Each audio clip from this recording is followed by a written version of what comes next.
Tales of Graces F Remastered. It's a JRPG made by Bandi Namco that is the 12th entry part of the Tales of series, as it's very similar to Final Fantasy in the sense as you don't need to play the original or other Tales of games to play this one, as every mainline game has its own story, with a lot of the series having strong character development, well-told stories, and great enjoyable gameplay, as just really great openings as well. As for the Tales of Graces F Remastered, it was originally called Tales of Graces, as it was only released for Japan in 2009 for the Wii, but then was re-released in 2010 for the PlayStation 3, adding the F to the logo as it added new content like the Lineage and Legacy epilogue, also known as the Future Arc, as I'm going to be calling it that for most of the video. And then the game was re-released again in 2012.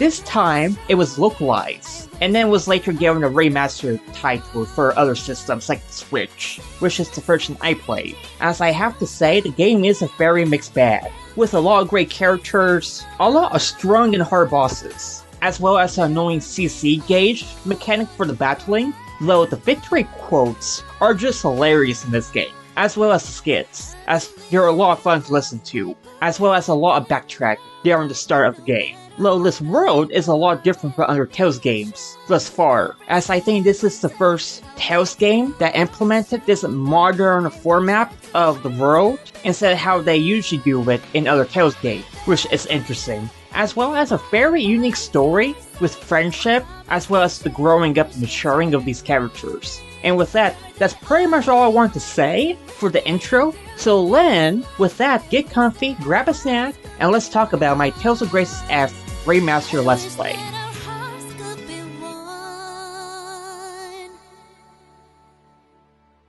So before going any further, spoilers to those who haven't played the game yet, as I'm going to be going over major plot points, characters arcs, so if you haven't played, you have been warned. Continue at your own risk, thank you very much. And with that, let's go over the main cast of characters and their voice actors in the game. Starting off with Asbel, the main character of the game, as he is the main sword user of it as well, as he is played by Bryce Papenbrook, also known as the person that plays Kirito from Sword Art Online, and other noticeable characters, as his voice is quite unique for me. Most of the time hearing it, I'm over here going, oh, that's the guy that plays Kirito. Especially here, as it was very hard picturing Asbel's voice and not thinking about Kirito the entire game. But when it comes to Asbel before playing this game for me, he's probably the most familiar character I have in this game before playing it, as I always saw him as Yuri's opposite from Vesperia, as I see them in crossover games, openings, going at it like in Tales of Readily Unite,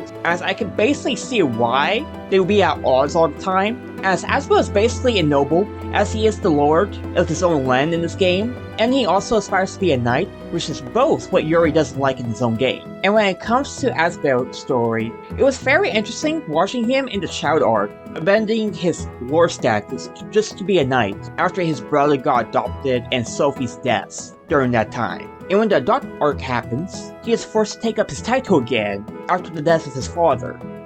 With Richard, he is the king of Windor, as he's also another sword user in the game that you don't play as much as he is voiced by David Vincent, the guy who played Gilgamesh in the Face series. As I just remember watching a new Face series recently called Face Strange Fate, and then going into this game during the Future Arc and playing one of the skits, and I just hear Richard's voice sound like Gilgamesh for several moments, and I was like, wait a minute. As normally, I don't really pay attention to who's voicing the character, so it was a real surprise for me when I realized he plays Gilgamesh. He was giving me a villain vibe during the child arc, as he was going on about how he wants to make the world a peaceful place without any fighting and stuff, and I was like, I don't know how or why, but you are going to be the main villain somehow. And of course, I was end up right, as he got possessed by the main villain of the game, so go figure there.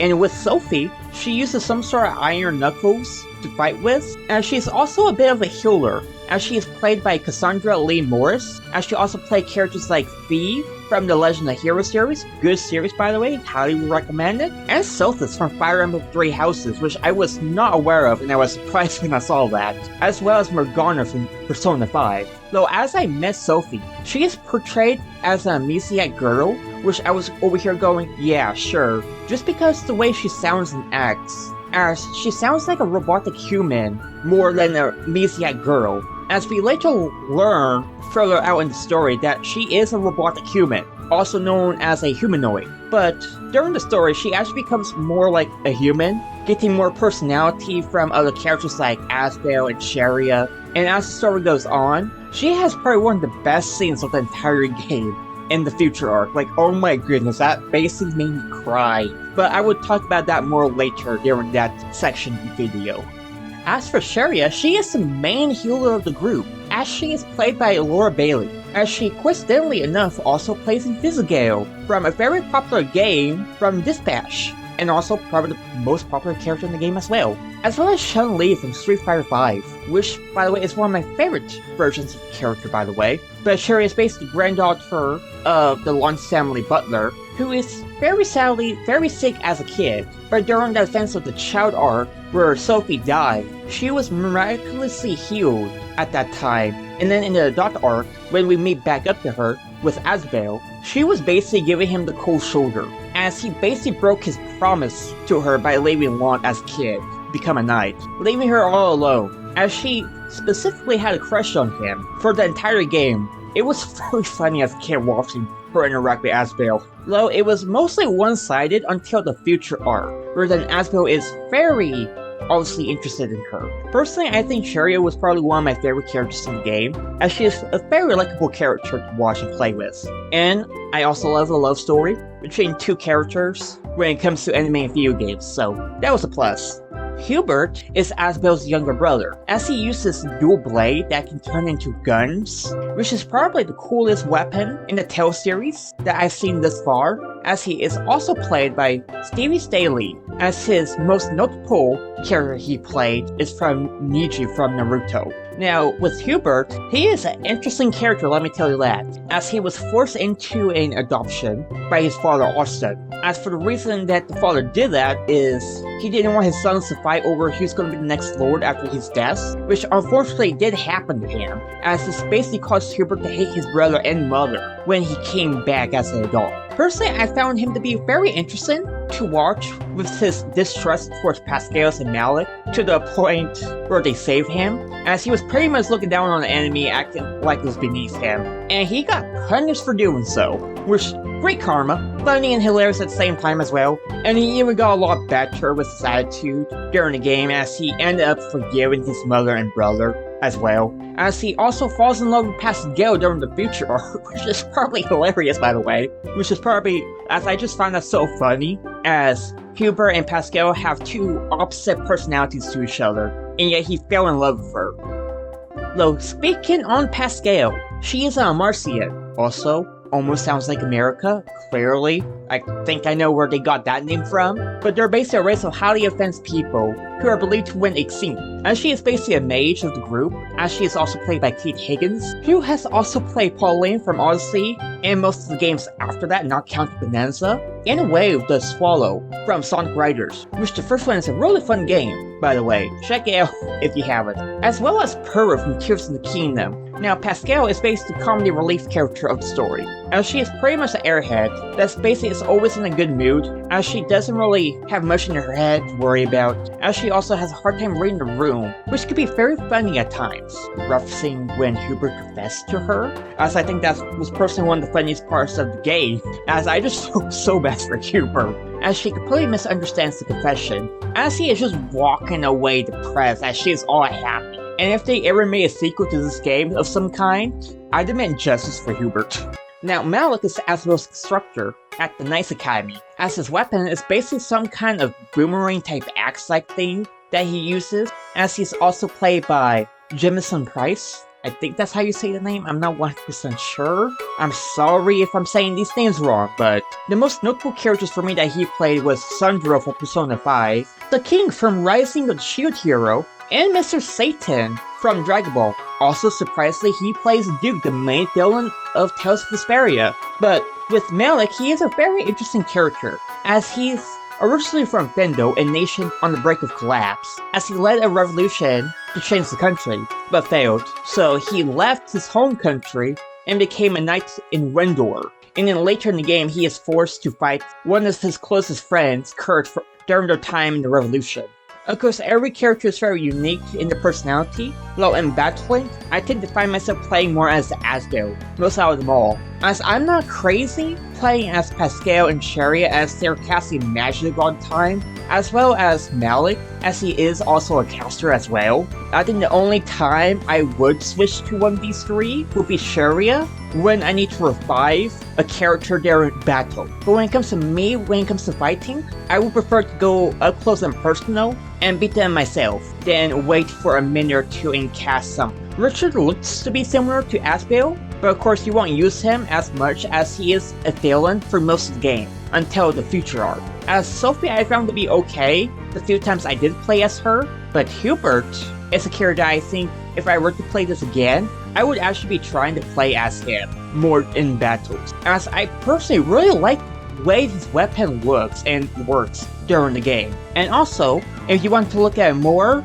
of who these people play as, there's a link in the description going over the characters or the cast play, so check it out if you want. Now going to battling for several minutes, I personally hate the way the child art battling was done in this game, as you have no arts but regular attacks, and when it comes to the combos to your attacks, they're just so sloppy and slow. And then they help with the CC gauge being part of the system as well, as we're going to get into that in a moment. But after 2-3 hours of gameplay, the child arc did thankfully end, as the adult arc battles was so much better and kinder than child, as mostly that slowness and sloppiness you felt during the fight are pretty much gone, only coming back during times when the CC gauge reached 0. But other than that, it's pretty much gone, and thank goodness, because if it wasn't gone, I think I might have just dropped this game, as I just hated the child battling system of this game. But dropping on by to CC gauge,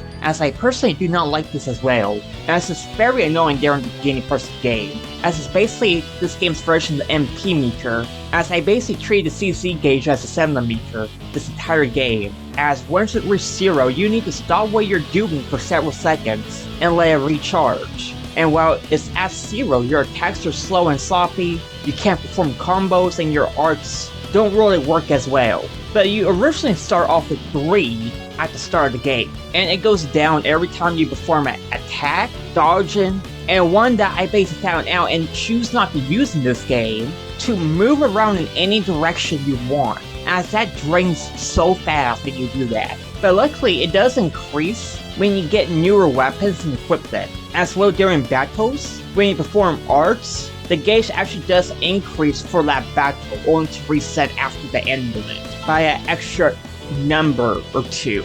But it's still very annoying, as I can't tell you how many fights I was in, as I was in the zone performing combos and stuff, only to realize my CC gauge is at 0 and I need to stop what I'm doing. So annoying. Though on the plus side, you don't have to worry about MP in this game, as you can perform arts non-stop to your heart's content when the CC gauge is at its highest number. Then the monsters of this game, let me tell you, of any other Tales games I played, these are by far the worst, I feel like. Because there'd be like 4 or 5 monsters on the field, and you could be in your own little corner fighting one monster, everyone else is scattered about, and the other monsters will just log onto you and ignore your other teammates just to gang up on you. And it does get so brutal at the ending with all those monsters.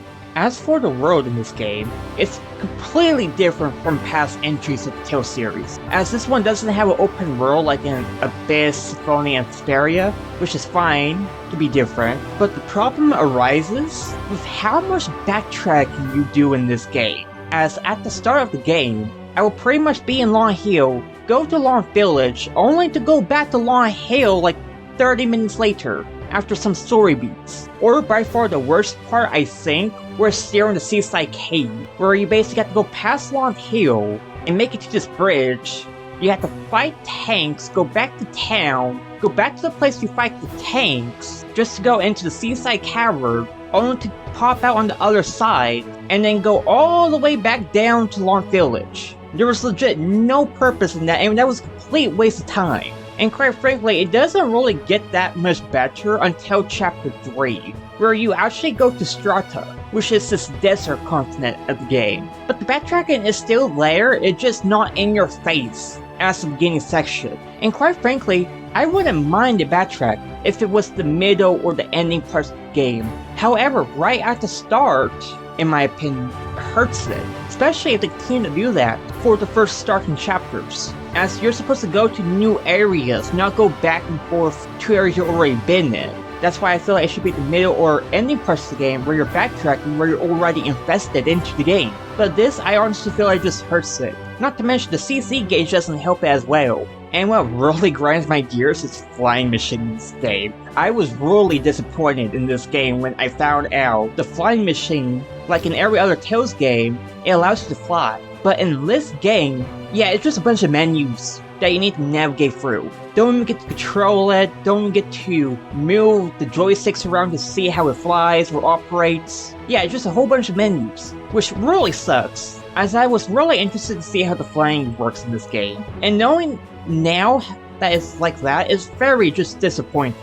For the dungeons, a lot of them aren't really too special, or hard in fact, as you tend to solve like 1 to 2 or 3 puzzles, and then fight the boss of the dungeon. Though I think there was like 1 or 2 dungeons in the game where it's just a walking simulator. From start to finish, without no puzzles, just avoid the monsters if you can, as those are by far the easiest ones in the game. Though the most annoying dungeon that I can think of is the Guardian Shaft, which is the final dungeon of the main game, as it's pretty much littered with so much monster spam. It is ridiculous. Though the puzzles were creative and interesting to figure out, it's just those monsters in the dungeon were just like so many of them in one section at a time that it just got so annoying, especially when I had to fight each specific monster 1 to 2 minutes. It was getting to the point of just being so annoying. Though I think one of the hardest puzzles when it comes to dungeons was the Basilisk Cathedral, as it basically teaches you early on to move these blocks so pathways will appear.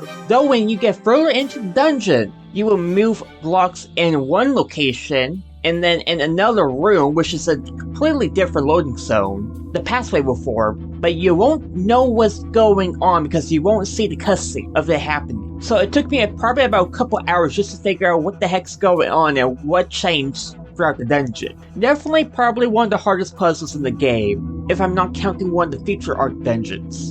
And I think the dungeon that I liked the most was the one with the rock gong, as it's this giant monster that's apparently its own dungeon. It basically eats you, puts it in your stomach, and Cherry is over here just freaking out while everyone's just so calm, saying you have to go out the backside. And Cherry's like, how can you all be so calm about this? But definitely overall, the dungeons are not that bad in this game, I personally feel like. Like sure, some of them could have been a lot more creative than others, but they're not that bad. Now for the bosses of this game, I have to give it the hardest group of bosses of a Tales game I've played thus far, as I don't know what the deal was with normal mode in this game, as there's 4 separate difficulty settings, which are easy, normal, moderate, and hard in that order of difficulty.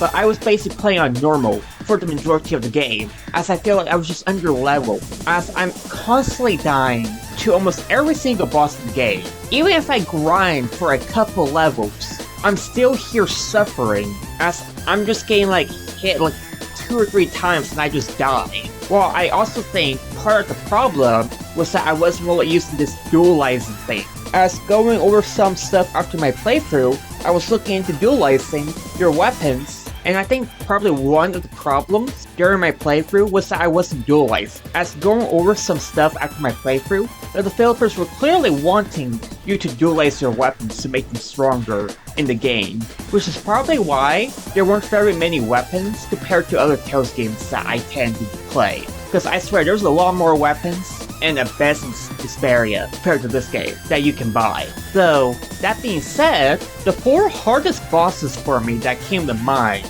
as there's 2 in the main game and there's 2 in the future arc, which I'm going to get to later in this video, but the other 2, one of them called Polycarpus, I'm not even sure I'm saying that name. Polycarpus, Polycorpus, I don't know. But it's basically some sort of robotic spider thing, as its attacks are pretty aggressive, as it hits you like a truck multiple times, doing like half my HP with just one hit. Though luckily it had two forms, as it has like a melee combat form, and then like a ranged sniper form, which is a lot easier to deal with than the melee form. But it pretty much got easier. I personally feel like the more damage you deal to it, as I feel like it got weaker, or at least slower to some extent, as the battle continued on when it got to low HP. And then the second one, that's probably the hardest one in the main game, is Emerald. As my problem with her is that she has this dark aura around her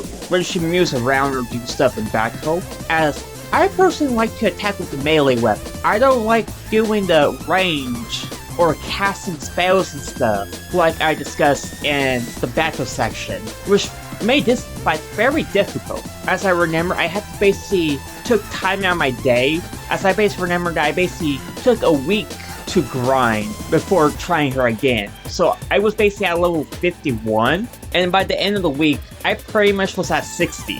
And then when I did that boss again, the attempt was so much better than the last several times I did that, as it's basically a two-parter fight with Richard and then Emerald. Richard, I don't think I even used a life ball with one hand. He was just out super easy and fast. And Emerald, I still have the same problems for her. It's just her attacks did a lot less damage, as well as I put like 3 casters into the party instead of doing like 2 meleeers and 2 casters instead, which actually made the boss a lot easier. And I have to say, I pretty much feel like doing that made the final boss game a lot easier than what it was going to be if I didn't grind that week.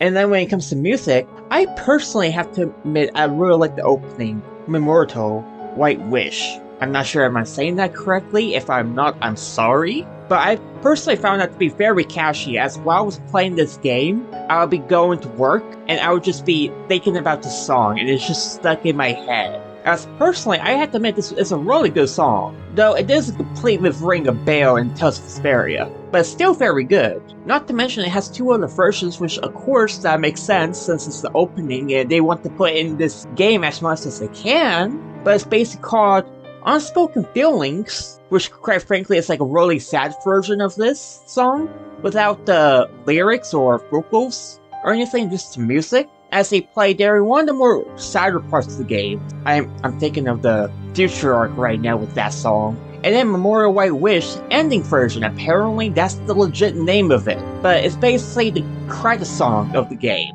which I guess they just like it that much apparently. But another song that basically comes to mind that I really like, Reminiscences. I'm not sure if I'm saying that name right as well, but it's basically the music that's playing with Malik and Kurt's story arc, which is very, very catchy, as I personally think this is probably one of the better songs in this game. As for the others, just a link in the description for you to check out if you're interested, so go on check it out after the video. And like all Tales games, there are side missions. As in this one, it comes in several forms, as some people have icons on their head, while others are stars you can find throughout the world, and others are these hourglass icons that indicate to you, hey, you need to do this before a certain point in the story, or you can't go back to it. Though for the icons on people's heads, they can range from just a simple talk to someone you to do something. As I remember one of them wanted me to go back to the Rocket Gong and get a piece of his hair for me to continue his quest, which basically indicates that I need to fight it, but I never done that because the Rocket Gong is apparently the strongest enemy in the game apparently, as the level I fought it at basically one-shots me. Not to mention there's a timer on it that you need to be in 20 minutes. And I was like, yeah, I'm out. Definitely not doing that. Maybe next time when I want to play this game, I would try to grind more or something. And then there's like another one that I did that was interesting because this was a flashback for Asbel and Malik for how they met, which was interesting. And then with the stars around the world, they're typically related to some character events it seems like, as some of these also start with a skit, which was interesting. I like the way they did this, as they basically tell you, hey, I forgot to do something back in wherever, let's make a pit stop. And then you basically get roped into doing their little side mission or whatever. Or you just find your one around the world.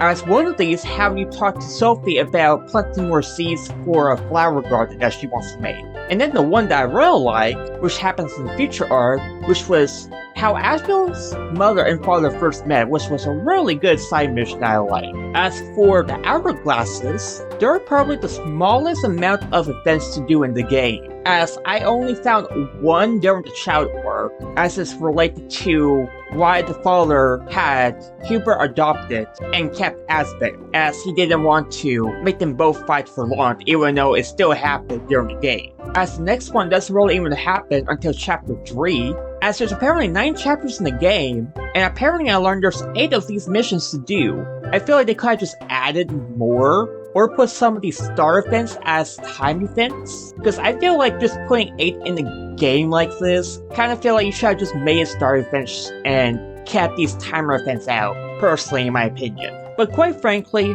there are a lot of side missions in these games. You won't have a hard time finding one if you're looking. But overall, good side missions, I don't really have much problem with them, besides those times events. But quite frankly, there are a lot more side missions in this game that I didn't find or bother doing, as some of them are required for New Game Plus, as you need to defeat the game first and then go back to play again, or just post-game. So quite frankly, I wasn't going to be able to do all the side quests anyways during the first playthrough. But the ones that I did are pretty fun though.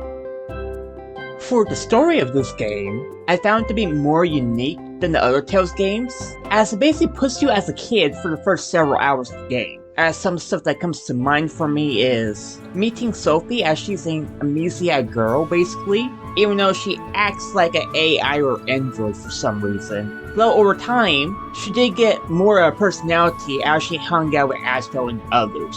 And then with Asbel, he's basically a typical stubborn kid, like let's be real, like most kids are, as he pretty much doesn't like his father, and always go behind his father's back just about all the time in the child arc, which I'm over here going, you just want your father to be angry with you. And then Richard's over here going, I want to create a peaceful world and stuff, and I'm over here going, villain. And of course, we met the monster that almost killed Asbel while killing Sophie instead, as she basically bursts into life while we wake up back at our house, and we're like, what just happened? As Asbel is over here going, I'm going to be a knight, just due to the fact of what happened with Sophie and Hubert's adoption. While I'm over here going, so Sophie died, and yet, during the opening, it shows us that she's alive with the adult versions of these characters. Pretty much a spoiler, but technically not really since you see her in the opening.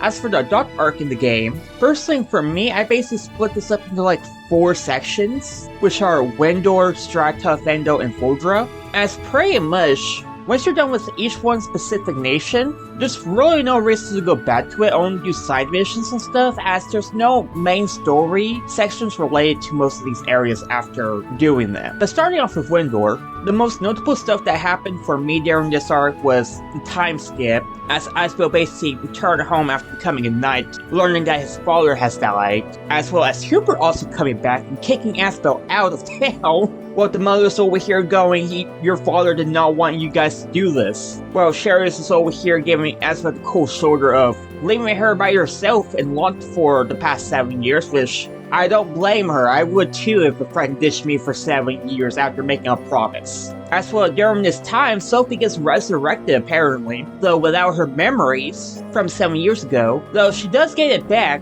later on during the Wendor arc. But during this arc of the game, we basically help Richard become king after getting thrown out of lawn, and what seems to be he has like this multiple personality disorder that's going on with him, as he didn't have this while he was a kid. Though I was over here going, the monster that attacked us as a kid, I'm pretty sure is possessing Richard somehow, as we basically watch him get more and more crazy as the arc continues. But pretty much at the end of the arc, he's like, Asbel, we're going to go attack Lawn, because Hubert is occupying it. And Asbel's over here going, no, I don't want to start a war. Proceeds to convince Richard to not do it. Go talk to Hubert. Richard backstabs Asbel and attacks anyways. As we then get to see Sophie and Richard fight with a really good cutscene. as she eventually got her memories back from 7 years ago. While I'm over here going, whatever happened to the peaceful world you're talking about as a child? And then we basically head to Strata after that, which is basically the shortest nation we spend time at in the game, as we pretty much learn about the Falconist Krias, as this one produced water for the entire desert, as it's currently broken right now, and apparently the water's drying out, as we get to watch Pascal fix it, which was actually a funny scene, as it basically just makes me think of just kicking a car or something, and it just turns back on, as Richardson appeared again, absorbs the Falconist power, making it useless, so there was no point in doing that, as we learn that, hey, he's going all over the road collecting these Falconist powers, as the only one left is the one in Fendo, as we chase after him. Now, while in Fendo, this is part where Hubert is basically says of Pascal and Malikush alike. I enjoyed that little section there. Though I think the best part of that was with Pascal telling everyone, yeah, she's a Martian, and that the reason she never told anyone was that they never asked. Even though we've been talking about the Martians for the majority of the game, it would make sense for her to let everyone know, but I guess that didn't cross her mind. Although we of course also learned that the Falconist Krias in this region can become a nuclear bomb, as it has the potential to destroy the entire country. As we go to the leader of the nation, which is Kurt, Malik's old friend during the revolution that they were a part of a long time ago, as we tried to convince him to stop, Kurt is like, I don't believe you guys, I'm still going to continue doing this. So we have to go to the Falconist Krias, as we get in the watch the Falconist Krias get ready to blow up, as we didn't have to fight Kurt, just for him to realize, hey, I messed up, let me fix this, and kill himself by saving everyone, turning off the machine. As in, Richard appeared probably like not that long afterwards, like a few seconds afterwards, after the little heartfelt death and just absorb the power. While I'm over here going, it would have just been better. Instead of Kurt dying, Richard absorbs the power right before it blows itself up. Though I guess he didn't choose that route. Though, Richard got all the Falconist Krias powers of the world, and we learn he's going to this place called the Rose Eye, as apparently he's planning on going to the planet's core through that area. As I guess he was going to absorb the core of the planet to destroy humanity, apparently, is what I understand. But pretty much we beat him there, we end up fighting him. He managed to land a good attack on Sophie, which ended up causing her to go blind, as he then creates this cocoon and starts summoning monsters to attack all the regions of the world. As a person, this is probably one of the few parts of the game that I didn't saw coming with Sophie's blindness. But pretty much we learned we need this shuttle that takes us to Fodra,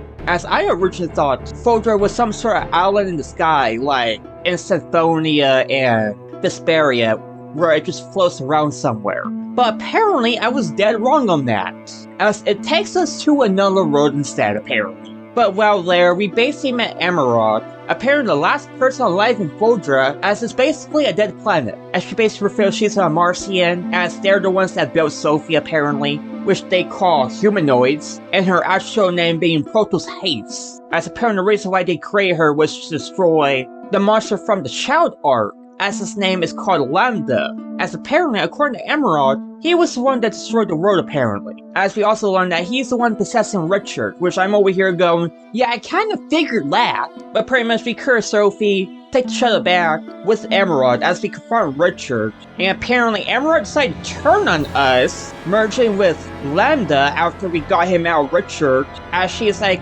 Lambda becomes so much more than what he intended to be, and I'm going to use him to restore Fodra, as Lambda proceeds to blow her up, and then apparently merge back into Richard. While I'm over here going, at least I don't have to fight Emerald again, as she was probably the worst boss at that point in the game. As I then watched Richard head into the Guardian Shaft, as at least the core, as we then chase after him. And while apparently in the core, we basically learn about Lambda's past from 1,000 years ago, as it shows Emerald and also Cornell, as he treated Lambda like an actual human child, while Emerald is over here is putting Lambda in painful experiments that give him this monster DNA powers that makes Lambda more of a threat. So she's like, we're going to go ahead and kill him now. But of course, Cornell is like, he's a living kid, you can't just do this. Of course, Emerald then kills him right in front of Lambda, causing him to hate humans, which, I'd be real, he wouldn't do that. But apparently, I guess, during this time frame, he eventually turned into a monster, I guess. Doesn't really explain that part of the story, but okay, cool, whatever. But basically, we're over here get to see how Lambda feels as he is depressed, sad, and very lonely, as we basically make it to the final fight.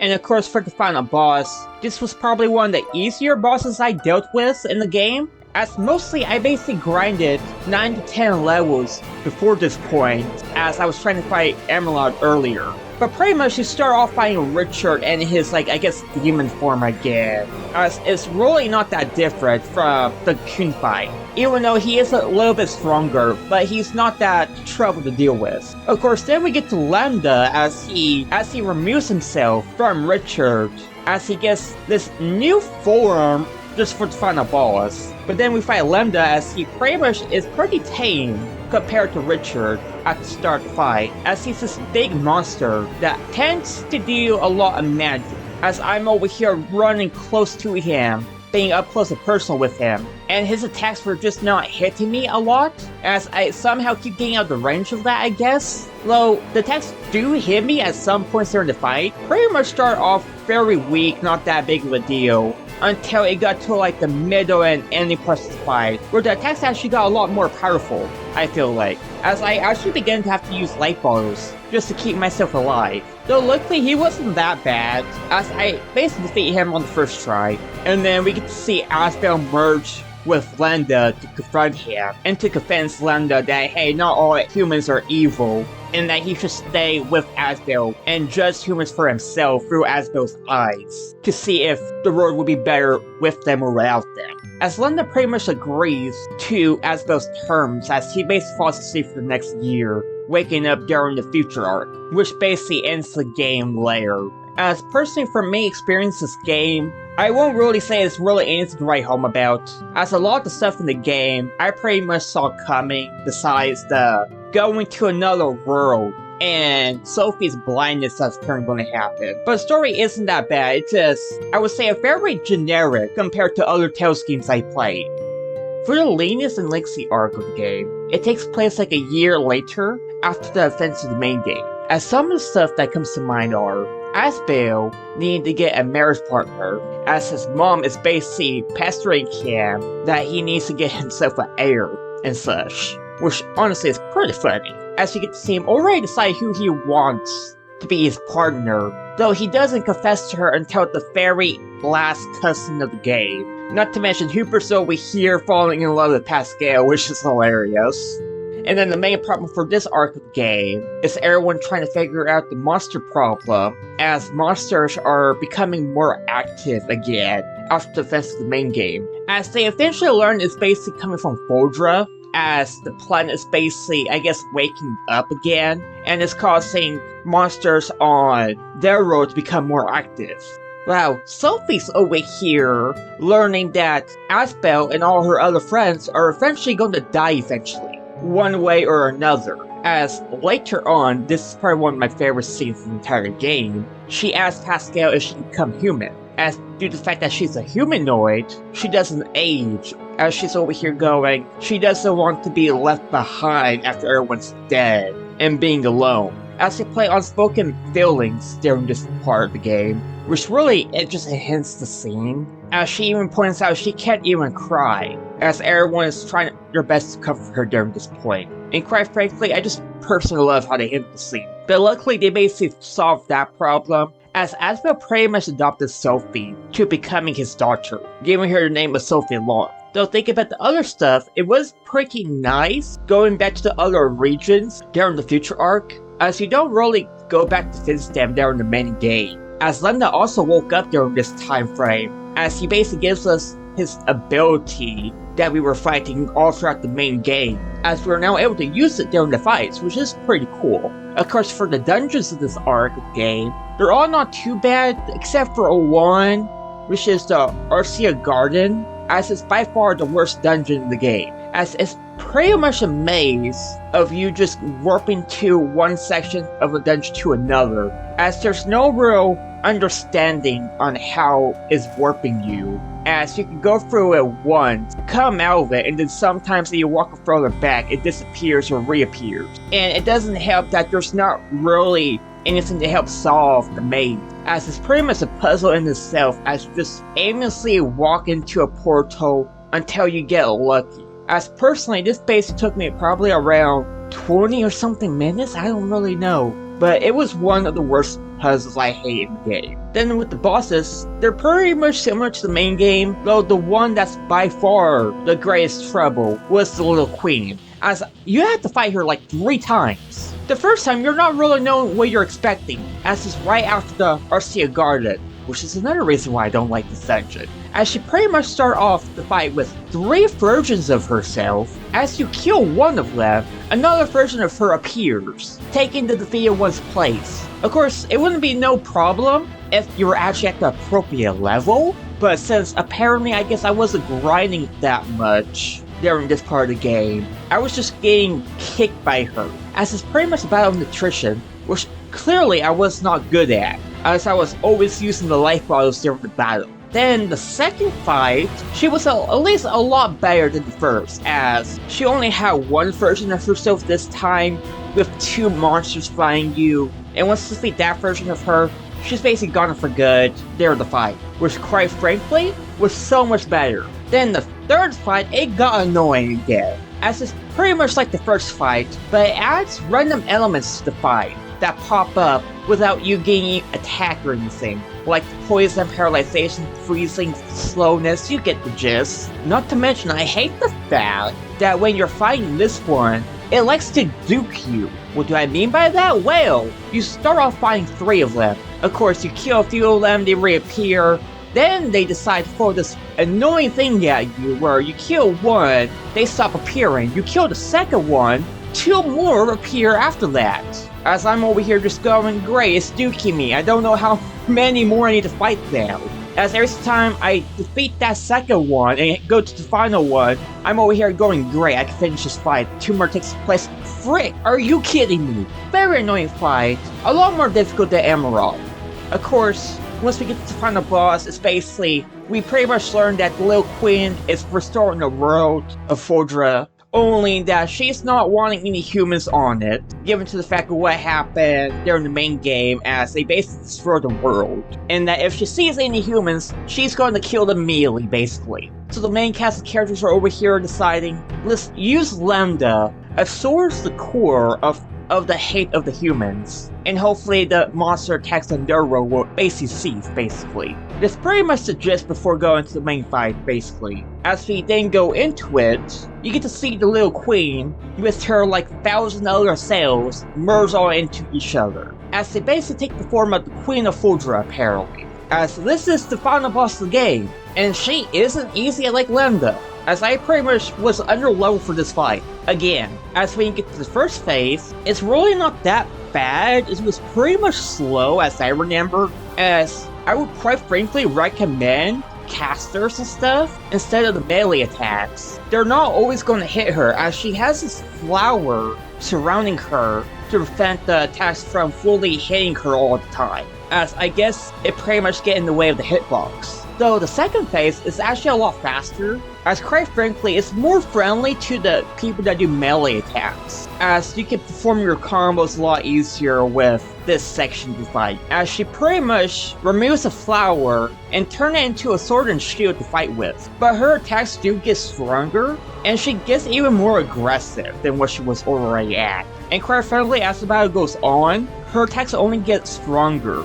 As quite frankly, I pretty much turned down my difficulty mode to easy as I was on normal, as I'm like, I cannot defeat this person on the level I'm at, and I didn't want to grind anymore. I was done grinding this game. I was tired of grinding. As it basically took me like 3 tries to defeat her. The third try was basically on easy, the other 2 was on normal. But pretty much, I am glad I actually turned on easy, because I cannot see any way to defeat her on her final fate, as she basically summons 2 little queens that gave me PTSD as I see them. as you would know as I just talked about them. Though at least, you only have to defeat those 2, they don't respawn with more, thank goodness. And Lynn, she wants to pull these fast ones on you, with the 2 over limit attacks on you back to back. As one, she can do this anytime at the end of the fight, where I guess these suns appear and start attacking